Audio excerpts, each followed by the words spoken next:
Welcome to the Great Detectives of Old Time Radio. From Boise, Idaho, this is your host, Adam Graham. If you have a comment, email it to me, box13@greatdetectives.net. Follow us on Twitter at Radio Detectives and become one of our friends on Facebook, facebook.com/Radio Detectives. Well, I hope everyone had a wonderful Christmas. I do want to let you know before we start, today's programs brought to you by the financial support of our listeners. And I especially want to thank James and Alana for their support. Truly appreciate it. All right, well, now it's time for today's episode of Nick Carter. Again, resetting to our normal time frame.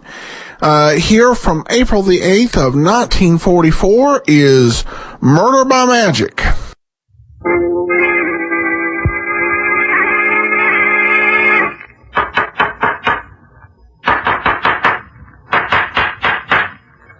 the matter? What is it? Another case for Nick Carter, Master Detective.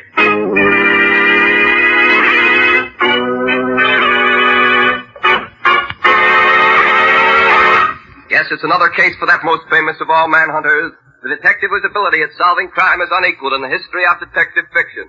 Nick Carter, Master Detective. Nice, curious adventure. Murder by Magic. For Nick Carter and the mystery of the missing identity.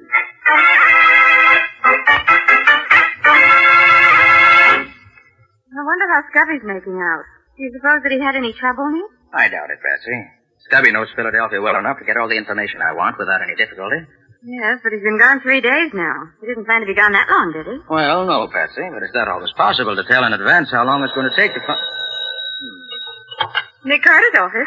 Nick there, Patsy? Well, Scubby. Yes, he's here. How are you making out? Oh, please put Nick on. I've got to talk to him and quick. Well, sure, Scubby. Here he is. Look at Scubby. It sounds as though there was something wrong. Well, I hope not. Hello, Scubby. What's up? Nick, can you come to Chicago right away? Chicago? Thought you went to Philadelphia. So did I, but I landed in Chicago. What? And am I in trouble? What kind of trouble? I seem to have killed a man. Oh, now, don't try to be funny, Scubby. What's this all about? I'm not being funny, Nick. I'm really in a jam. I apparently killed a man last night. Oh, look here, Scubby. You certainly know whether you've killed somebody or not. But I don't, Nick. What makes you think you have? It says so in the paper.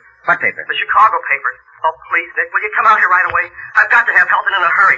All right, Scubby. Patsy and I'll leave at once. Where are you staying? In a little hotel on the edge of town called Paradise Mansion. I haven't dared to stir out of here since I read about the murder.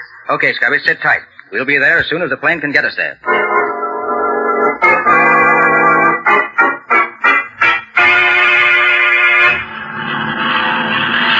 Gosh, Nick, we were awfully lucky to get seats on this plane. Yes, Patsy. Well, now that we're safely on our way, let's take a look at these Chicago papers I bought. See what they have to say about our friend Scubby. Okay. Look, Nick, on the front page. Murderer of nightclub patron sought. Yeah. And here's a snapshot of the killer taken at the nightclub. Wonder how they happened to get that. It does look kind of like Scubby, doesn't it? Yes, could be. Now look at these fingerprints. Certainly Scubby's. I'd know them anywhere. That's certainly Scubby's cigarette lighter. It's the one I gave him last Christmas. So I see. It says here, a cold-blooded killing reminiscent of the gang wars of years ago. Oh, Nick, do you think that Scubby could... Oh, I wouldn't believe it if he admitted that Scubby couldn't kill anybody. But it certainly looks as if he got himself into some real trouble this time. And what's he doing in Chicago?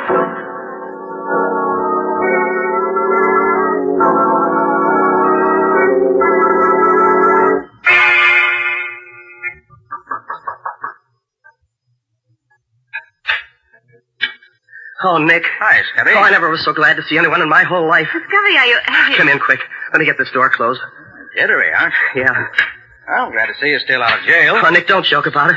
I'm just about crazy. Look, I'm in a jam. Well, suppose you sit down and tell us just what happened. And begin at the beginning. Don't leave out anything. All right. Well, it's quite a story and pretty unbelievable, but I'll try to tell it the best I can. As you know, I started for Philadelphia, and I was sitting in the airport waiting room, waiting for my plane to be announced, when somebody stumbled over my feet. I looked up expecting him to say, excuse me, and then I heard a funny, shrill little voice say, Cupid, why don't you keep your feet where they belong. Huh? Well, why don't you look where you're going? You're too stupid to be allowed out in public. Yeah, well, nobody asked you for your opinions. If you don't like my seat, just keep away from it. Trying to insult me, are you? You're not even fit to speak to me, you stupid idiot. Look here, Bud. That's 3 times you've used that word stupid about me. The 4th time might get you a skin nose. Come on your way. You are attempting to divert my senses from the concentration of inner thought to the grosser contemplations of the external world. Come again? But you are as clumsy as a cow at doing it. Look, fella, if you've got somewhere to go, just go ahead. Your room is better than your company. You are being sarcastic. That is because you do not know who I am. All right, I'll bite. Who are you? You tell me and see if I care. It is useless to tell you. That thing you think is your mind is a rusted, worthless tool. A sponge too dried out to soak up anything. Oh, dumb, you mean? Exactly. You really want to know who I am? Quite frankly, I don't give a tinker's damn. I am Chi-Chi, the omnipotent. In the central council of the farthest inward, I am the most completely self-equipped. Brother, you don't make sense. I am the mystic. In the whole council, I am the most honored. There has been, in 20 generations, no other great enough to be the mystic. But I am he. Okay. Well, now that we've settled that, how's about some peace and quiet? You have offended me grievously. I do not let such offenses go unpunished. I shall sit here beside you and decide what your punishment is going to be. I shall say no more until I have decided. Okay. Well, happy thoughts, my mystical little pal. So he sat down beside me and didn't say another word. He was a funny, weaseled-up little man, and he amused me rather than worried me, so I forgot all about him. Did he take the same plane you did? Oh, don't get ahead of me, Patsy. I was tired from working all night and then the night before, and I guess I must have dozed off. The next thing I knew, somebody was shaking me by the shoulder. Come on, Palsy. Snap out of it. This is as far as this camp goes. All right, wake up, Palsy. This is where you get off. Huh? Oh, sure. Sure, I'm awake. Come on, Palsy. This is your hotel. There must have been some night you had last night, huh, Palsy? Oh, stop calling me Palsy. Sure. Whatever you say, Palsy. What the deuce is the matter with you? Why does my head feel so foggy? What? Hey, where am I? Where's the plane? Look, Palsy, I don't know who you're kidding, but this is where you live. Are you getting out or you gonna stay in a cab? Well, where's my baggage? You're a great little kidder, Palsy. Now, come on. Get out. You better get some sleep. There's nothing like it for a hangover. Oh. All right. Oh. Hey, you better give me a hand to get out of here. Okay, Palsy. Here you go. All right. There you are. Now there. Oh, what does the meter say? Same as always, Palsy. 50 cents. Yeah? Well, here's 6 bits. Keep the change. Hey, look, Palsy, you generally give me $5 for hauling you. I'll give you a knot on the head if you don't stop ribbing me. Okay, Palsy. Yeah, now you sound more like yourself. See you later. And he drove off, leaving me standing in front of the crummiest-looking hotel I ever hoped to stop at. You mean you have no notion of how you got there? No, not the faintest. No, but Scubby, you just Oh, can't... hold everything. Wait till I finish the story.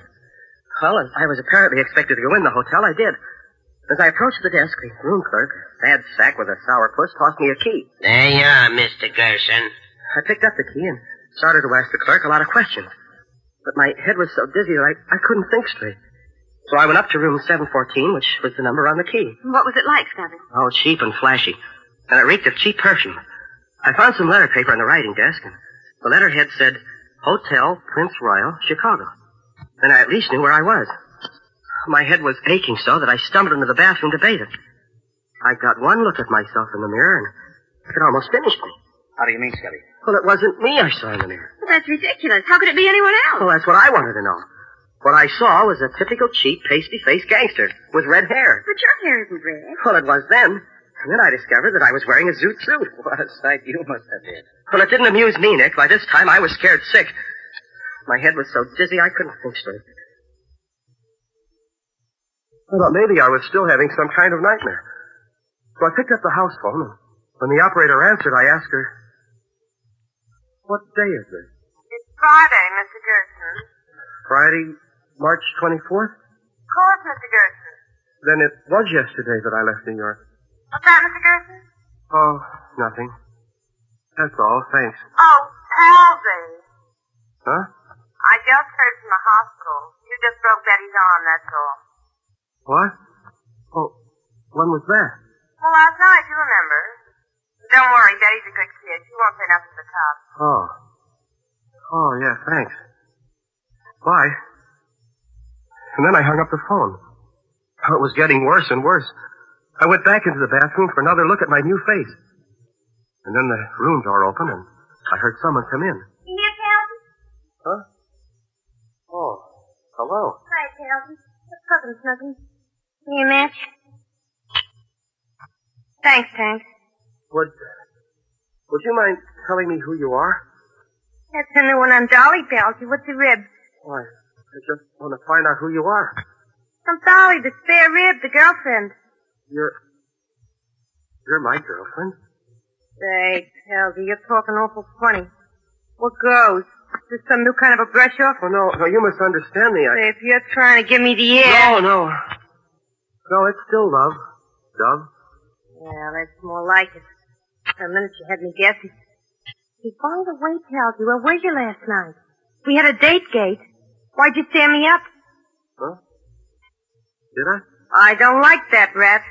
You better explain and make it good. Well, I had business. Oh, I get it. You did a job you want me to cover for you. Okay, where do I say we went last night, you and me? Oh, well, I think that we'd better say that... I'll get that. There's something going on around here I ain't in on. Hello. Okay, thanks. What was it? She says there's 4 guys named Spike, Steve, Brainy, and Lucky coming up to see you. I got a blow. Them guys give me the chills, honey. They're real killers, and they ain't fussy who they kill. I'm seeing you. I fly. Goodbye. Gosh, Scubby, what happened then? Were these 4 gentlemen up to expectations? Oh, they were gangsters, all right. They came sliding into the room as if they were afraid of me.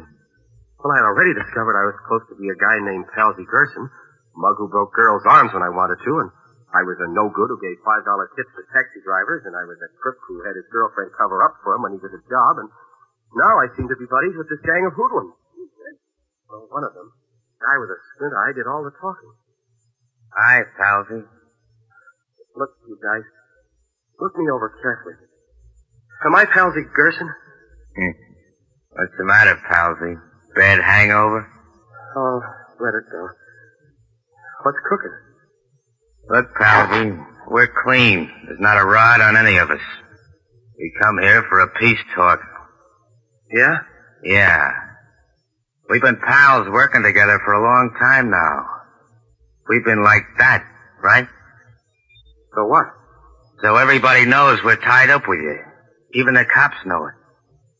Now, if you get pulled in, we all get pulled in. Because the cops will figure we're all in it together. Oh, what are you getting at? It's about this rub out last night. You didn't know nothing about that, Palsy. You didn't tell us. So we want you to give us the lowdown so we'll know what to say if one of us gets picked up. Oh, what are you talking about? Now, look, Palsy. Everybody knows about last night's killing. You know it was your job, even if you did hire someone else to do it for you. Well, it's in all the newspapers this morning. Here, let me see that paper. Oh, there was the headline, all right. Murder in nightclub. And there was a picture of me. Not a picture of this Palsy Gerson, but of me, Scubby Wilson. Taken on the spot by the nightclub photographer, it said. And there were my fingerprints, Nick. Those prints that both of us know so well, found on the gun that was used. And a picture of the cigarette lighter Patsy gave me last Christmas. Look, you got me all wrong. I'm not Palsy Gerson. There's been a terrible mistake. Palsy?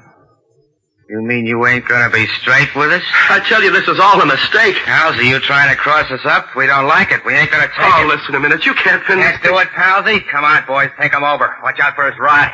You ain't crossing us and getting away with it. Oh, I was so weak, I couldn't do a thing. And a minute later, they bent a blackjack over my left ear, and I went out cold. Scubby, you poor guy. You're certainly had a tough time. Well, how did you get out of that Palsy Gerson role you were playing? I don't know, Nick. When I came to again, I was on the bed in this room. I lay there a few minutes, getting my senses back, and then I jumped off the bed and raced to the mirror. I was myself again. I was Scubby Wilson once more, and in my own clothes, and my hair wasn't red anymore. Yeah. And my own luggage was on the rack at the foot of the bed. But things like that just don't happen, Scubby. Oh, so I've heard, Patsy, but you can't prove it by me. So you went to sleep in the airport in New York. When you woke up, your mind was in the body of a local crook named Palsy Gerson.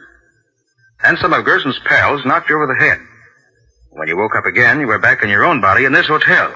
Yeah, that's right. And while you were using Gerson's body, somebody was using your body to kill that guy in the nightclub, is that it? Yeah. Yeah, I know it sounds insane, Nick, but that's the way I see it from here. And unless something happens, I'm slated for the electric chair. Oh, gosh, Nick, we can't let anything happen to Scubby. Don't worry, Patsy, we won't. Now, first we'll dye Scubby's hair, make him up so that he won't be too easily recognized in case the police are looking for him. Then I'll have the police pick up this Palsy Gerson, his girlfriend Dolly, and his 4 thugs, if they really exist. And somehow I think they do. I want to see what the body Scubby was using has to say for itself.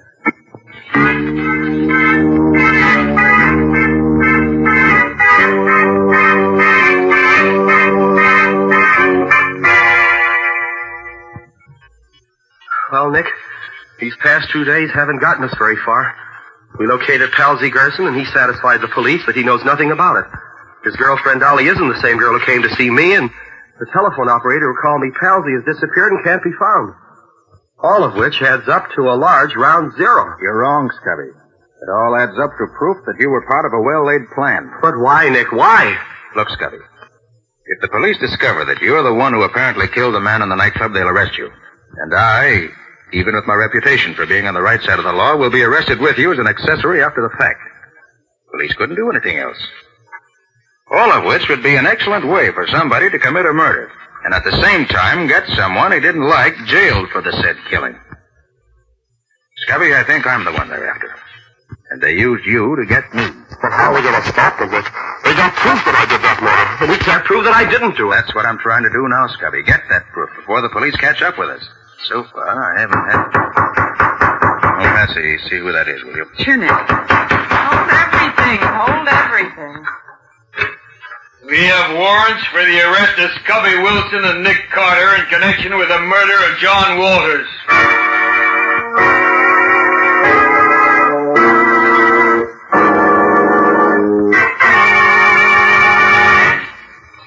But why didn't they keep you in jail, too, Nick?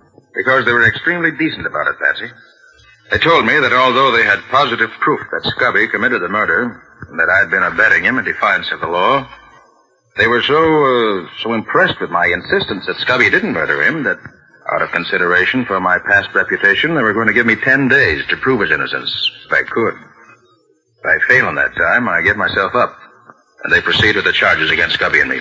How did they find out about him, Nick? Very simple, Patsy. They sent the fingerprints they found on the gun to Washington, to the FBI, and they identified them as Scubby's. You know, he and I are both on file there as law enforcement agents. Mm-hmm. Little investigation found Scubby was living here, and the rest was easy. What's your next move, Nick? Patsy, if my hunch is right, the man behind this wants to get at me for some reason or other. So he's going to be awful mad when he finds the police have let me go again. And he may try to do something himself about getting me out of the way. And if he doesn't? I have a couple of the boys keeping their eyes open for anyone who looks like that mystic Scubby was telling us about.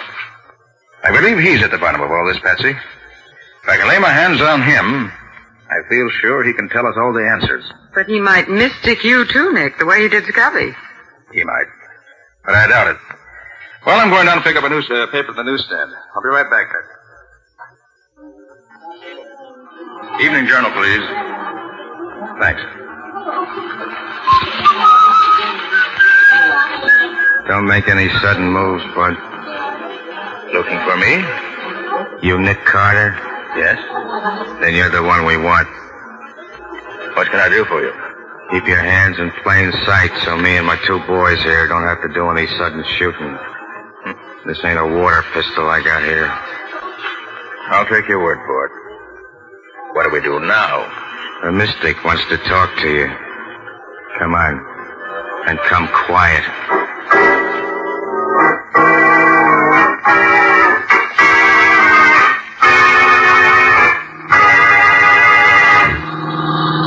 Say, friend, any idea why the mystic wants to talk to me? I don't think he likes the idea of the cops letting you go after they took you to the jug. He thought you was out of the way for keeps. So now he's going to do something himself about getting rid of me, huh? No. Me and the boys are going to do it for him. When? Now. As soon as we get down to the pier.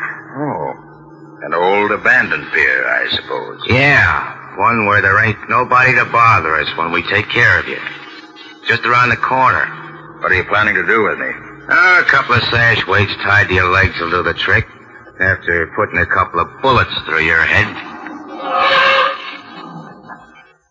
Lucky. Yeah? You get out the sash weights and the rope. They're in the back of the car. Okay. Barney, right. You go get the girl. We'll take care of both the girl and Carter at the same time, like the boss suggested. All right, Carter. You and me will walk out on the pier together. But don't forget, I got this little persuader in my hand. Getting dark, which is what we want, but even if you can't see this 38 of mine, it's still there pointing at you. I have no doubt you're right. And I shan't forget. You know you can't hope to kill me and not pay for it. I'll take my chances on that, Carter. You ain't the first guy I bumped off, and you ain't gonna be the last. This'll be far enough.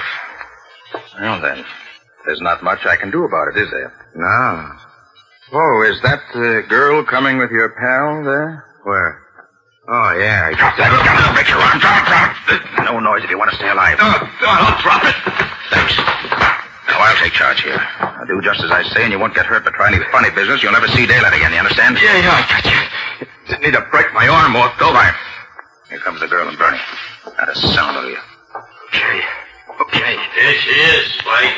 Got enough weight for the two of them? Answer him. Answer him right. Yeah. We got enough. Tell him to bring her over here. Bring her over here. Yeah, we're coming. You didn't want to come, but Drop your gun and get your hands up, Bernie, quick. Like I said, get those hands up. I'll take your gun, too. Now, Bernie, come over here. Just a little closer now. What are you gonna do? It's getting dark now. It's time for bed. So I'm just going to put you to sleep. Like this. Sure, you're wonderful. You don't have to kill him, do you, Carter? I didn't kill him. You Nick Carter? Why, yes, I am. Oh, I've been praying something like this would happen, but I didn't think it would. Quiet. We're not out of the woods yet. All right. Hey, Spike. Spike, keep your mouth shut if you want to keep on living. When he gets here, tell him to bring you the weights and stuff. What'll I do with this stuff? Now, get him. Bring this stuff over here, Lucky. Okay. Don't move, Lucky. I've got the gun this time. All right, young lady. Will you get the gun out of his pocket, please? All right. Here it is. I'll take it. Thanks. Now, Lucky, I want you to tie up your pal Bernie there. Huh? Then you can tie up Spike. Yeah, Then I'll tie you up. Give the finishing touches to all three of you and be on my way. You mean you're gonna leave us here? That's exactly what I mean. Why, you All jerk. right, Lucky, get busy with those ropes. Time's getting short, and I've got a real score to settle with your boss.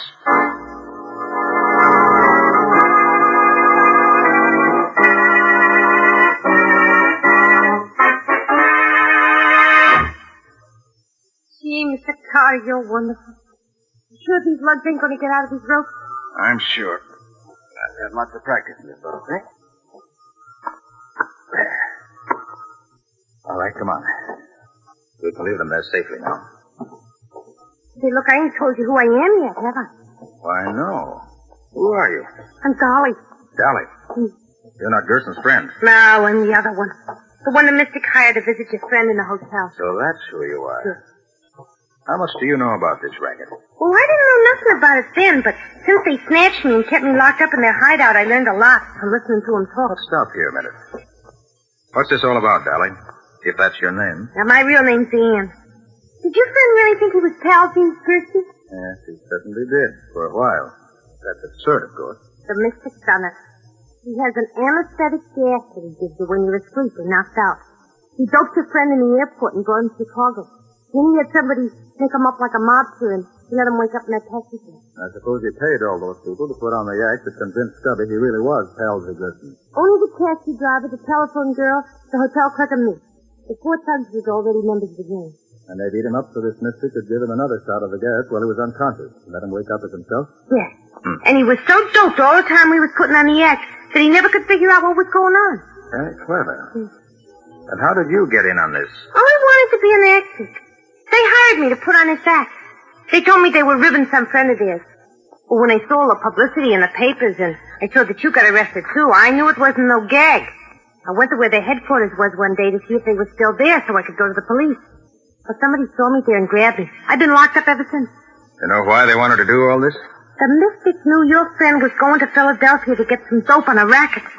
The Mystic was the head of the gang, and he wanted to scare your friend off. He hoped he'd scare you off, too.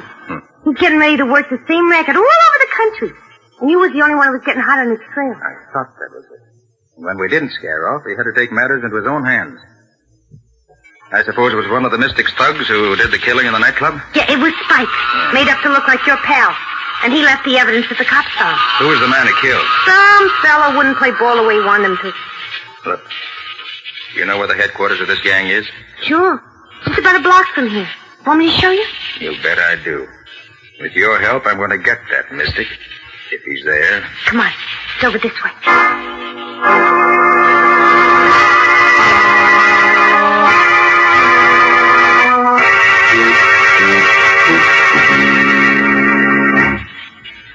That's the place. That little house beside the warehouse. Is there another entrance? Yeah, round on the side. That's all. How many in the gang? 5 besides the boy. You got 3 of them tied up on the pier. Good. Can you handle a gun? I don't know. I'll try it if you want me to. Good. Take this one. Go around to the other door. When you hear me fire once, you shoot that gun 6 shots fast. Can you do that? Sure. What are you going to do? When I pick the lock on this door, go in and try to trap them. If they try to make a getaway through the other door, the shots you fire will make them think they're surrounded. Okay? Sure. Good luck, Mr. Carter. I'll be listening for you. Now, Mr. Mystic, let's see how mystical you really are. First, I get this door open. There. That was easy. Guess they're not expecting trouble. Now to find them. And with Spike taking care of Carter, and the cops taking care of that stooge of his, we'll have nothing to worry about any further. I guess we were too clever for the great Nick Carter. Think so, do you? Up with your hands, all of you. Make it snap. Nick Carter, get him, boy. Oh, good. You're surrounded. You can't get away. Got it, boss. We ain't got a chance. Drop your guns if you want to stay alive. Very well. Not too many for us this time. Drop your boys. Drop. Thank you. Now turn and stand up against the wall with your hands in the air. That's it. Oh, Ann. Ann, it's all over now. You can come in. Fight's over. You got it, Mr. Carter. Gee, you're a real detective, ain't you? All right, Ann. Go to the nearest telephone and call police headquarters. Yeah. Tell them we have the correct answer to the killing that Scubby's charged with. And tell them to send some cops down here after them right away. Sure thing, Mr. Carter. Now, who's on top, Mr. Mystic? Why don't you try a little magic now? All right, Ann, get going. Scubby will be very anxious to get this good news. I'm on my way, Mr. Carter. You mean you didn't have any police here with you? No, my mystical friend. Just me and the girl. But using my own special brand of magic, you couldn't tell the difference. And that's the kind of magic worth using.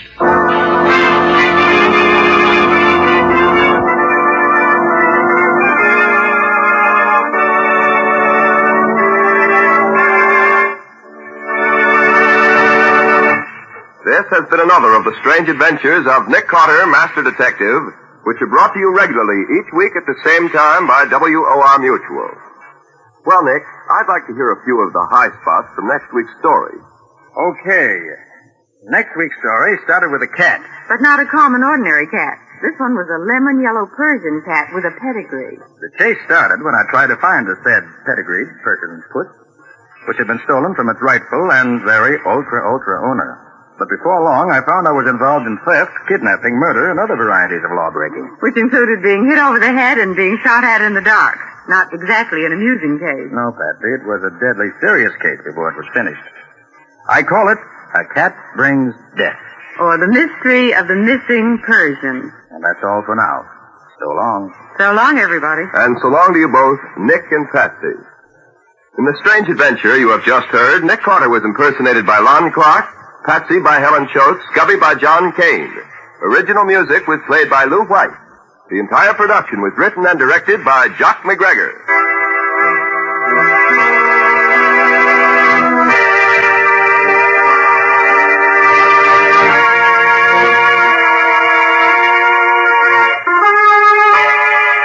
Next week at the same time, listen to another curious experience of Nick Carter entitled A Cat Brings Death, or Nick Carter and the Mystery of the Missing Persian.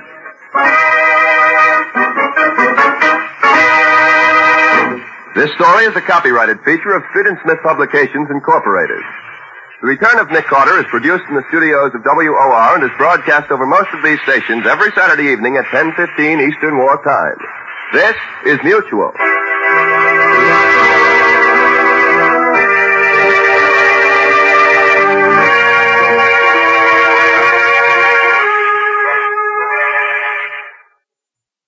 Welcome back. Well, that was a pretty, clever mystic. I have to be a little disappointed that his plan B wasn't a little more imaginative. Of course, the realist will point out that it really would have made sense just to try and shoot Nick Carter in the first place, rather than putting him on alert.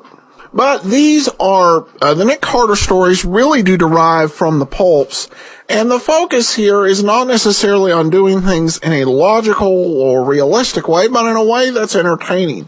And certainly this episode was that, and I hope you enjoyed it. Well, that will do it for today. We will be back tomorrow with the last part of The Laughing Matter.